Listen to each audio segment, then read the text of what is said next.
Last time जो lecture number 10 में हमने डिस्कस किया था वहाँ पे हमने बात की थी कि रैंक ऑफ द टेंसर क्या होता है।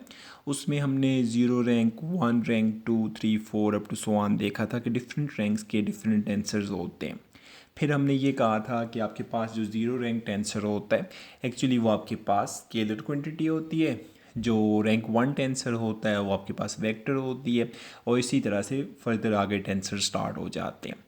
अब उसी रैंक को अगर मैं ऑर्डर का नाम दे के ज़रा डिस्कस करना चाहता हूँ इन डेप्थ कि इनके कंपोनेंट्स क्या है या इनकी मैथमेटिकल फार्मूलेशंस कौन सी हैं जिनको यूज़ करते हुए हम इनको सॉल्व करेंगे। तो आज के टॉपिक में हम बात कर रहे हैं फर्स्ट ऑर्डर टेंसर्स पे, या दूसरे वर्ड्स में आप कह सकते हैं ये रैंक 1 टेंसर्स भी होते हैं। रैंक 1 टेंसेस को हम डिफाइन कैसे करते हैं? हम ये कह रहे हैं an entity representable by set of 3 numbers. Like हर वो एंटिटी जिसको आप 3 नंबर से रिप्रेजेंट कर सकते हैं और वो 3 नंबर्स वही हैं जो आपके पास कंपोनेंट्स थे relative to a system of rectangular axis is called first order tensor. मतलब आपके पास कोई भी आप कोऑर्डिनेट एक्सिस सिस्टम ले लें, उसके रिलेटिव आप कोई भी एक एंटिटी है उसको 3 कंपोनेंट्स की फॉर्म में लिखते हैं तो ये आपका फर्स्ट ऑर्डर टेंसर कहलाएगा। सो फर्स्ट ऑर्डर टेंसेस में अगर आप अपने डायरेक्शन को साइंस वाले टॉपिक में चले जाएं आर्टिकल नंबर 4 और आर्टिकल नंबर 5 में, तो वहाँ पे हमने कुछ फार्मूलाज लिखे थे। ज़रा उन पे बात करते हैं कि अब हम उनको कैसे लिख सकते हैं। एज्यूम करें मेरे पास कोई से 2 कंपोनेंट्स हैं।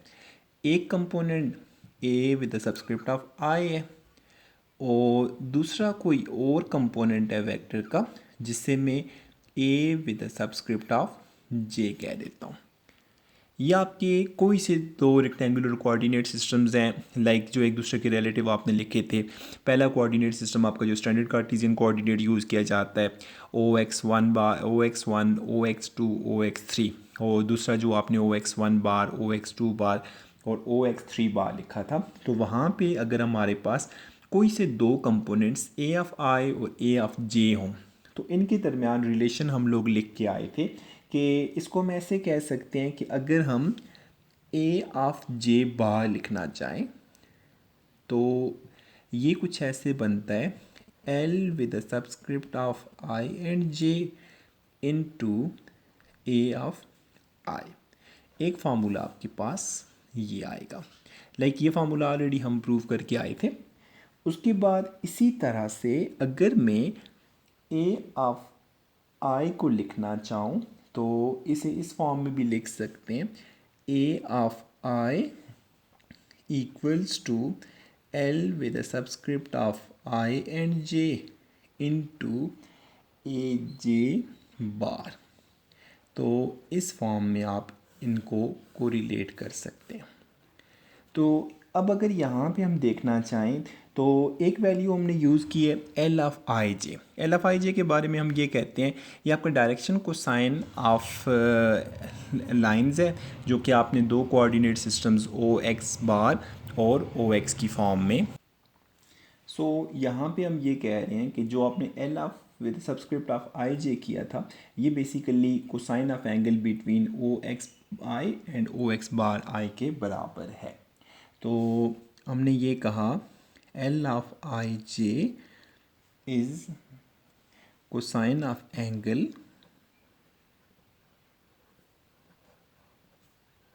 बिटवीन 2 वैल्यूज़ थी। लाइक आपके 2 कोऑर्डिनेट सिस्टम्स थे।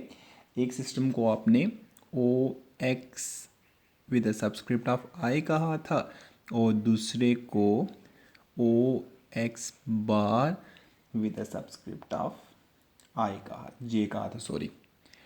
अब ये जो फर्स्ट ऑर्डर टेंसर होते हैं इन फर्स्ट ऑर्डर टेंसर्स को हम नाम देते हैं कि ये आपकी वेक्टर फिजिकल क्वांटिटी है। So we say that a tensor of order 1 is called vector quantity।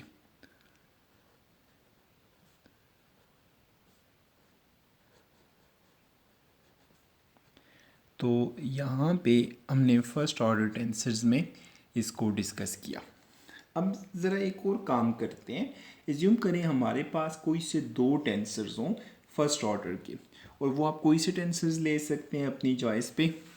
Late कर लें एक आपके पास लाइक उसको कंपोनेंट्स की फॉर्म में लिखें तो एक A with the subscript of I होगा, एक उसके साथ ए बी ले लें कोई सा with the subscript of J, फिर ए बार ले लें with some new subscript let say P कह दें, और बी बार ले लें with some new subscript let say Q का नाम दे दें। तो ये आपके पास कंपोनेंट्स हैं। सो अगर मैं एज को आपस में को रिलेट करना चाहूँ और बीज को आपस में को रिलेट करना चाहूँ तो मेरे पास रिलेशन कुछ ऐसे बनेगा कि A bar with a subscript of P जो होगा इसको मैं लिखूँगा एल लाइक डायरेक्शन को sign between I and P into A I. So एक रिज़ल्ट आपके पास इसके लिए ये आ गया जो मैंने इसको और इसको यूज़ किया। अब इसी तरह से एक और रिज़ल्ट लिखना चाहते हैं बी क्यू के लिए, like B with the B bar with the subscript of Q must be equal to L is the direction को साइन क्यू और इधर जे है तो यहाँ पे ये बनेगा जे क्यू, और उसके बाद साथ इसके साथ लिख लेंगे B with a subscript of J. तो ये आपके पास दो डिफरेंट रिलेशंस बन जाते हैं। अब एक को हमने ए पी को in terms of A I लिख दिया, A P with a bar sorry, और जो B bar with a subscript of Q था इसको हमने बी जे की फॉर्म में लिख दिया। अब एक काम करें, आप इक्वेशन नंबर 1 को मल्टीप्लाई कर दें इक्वेशन नंबर 2 के साथ।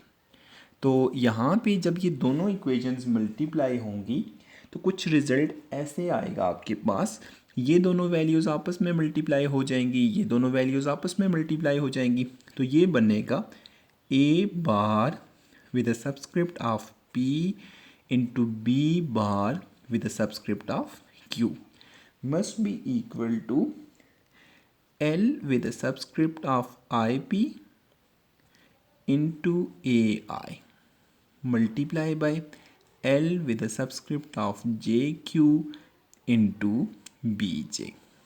अरेंज करके लिखें ज़रा, डायरेक्शन को साइंस को पहले लिखते हैं और जो बाकी आपके पास वैल्यूज़ उनको बाद में ले जाएं। तो ये कुछ ऐसे बनेगा A bar with a subscript of P, so A bar with a subscript of P into B bar with a subscript of Q equals to L with a subscript of IP into L with a subscript of JQ into A with a subscript of I and B with a subscript of J। तो ये relation आपके पास इनका product की form में आता है। अब अगर आप सिंगल फॉर्म में देखें यहाँ पे तो इसके 3 कंपोनेंट्स बनते थे, यहाँ पे इसके लिए देखें तो इसके 3 कंपोनेंट्स बनते थे। सो यहाँ पे हमने प्रोडक्ट लिया है तो इट मींस दैट हमारे पास 9 कंपोनेंट्स आएंगे। अब ये 9 कंपोनेंट्स किस फॉर्म में आते हैं, यहाँ पे आपके जो डमी इंडिसेस हैं उनकी आप वैल्यूज़ देना स्टार्ट करते हैं तो आपको 9 कंपोनेंट्स मिलेंगे, like 3 for this one, 3 for this one, तो 3 3 आर 9 कंपोनेंट्स आ जाते हैं। अब ये जो A's of I and B of J's की जो वैल्यूज़ आएंगी वो आपके सिस्टम ऑफ कोऑर्डिनेट्स पे डिपेंड करेंगी, किसी और वैल्यूज़ पे डिपेंड नहीं करती। तो that was for the first order tensors जिसमें हमने लाइक वेक्टर्स को डिस्कस किया। इसके बाद नेक्स्ट टॉपिक हमारा आ जाएगा, इसी के साथ कंटिन्यूशन में नेक्स्ट वीडियो है जिसमें हम सेकंड ऑर्डर और एन ऑर्डर को डिस्कस करेंगे और साथ ज़ीरो ऑर्डर पे बात करते हैं। Thank you very much.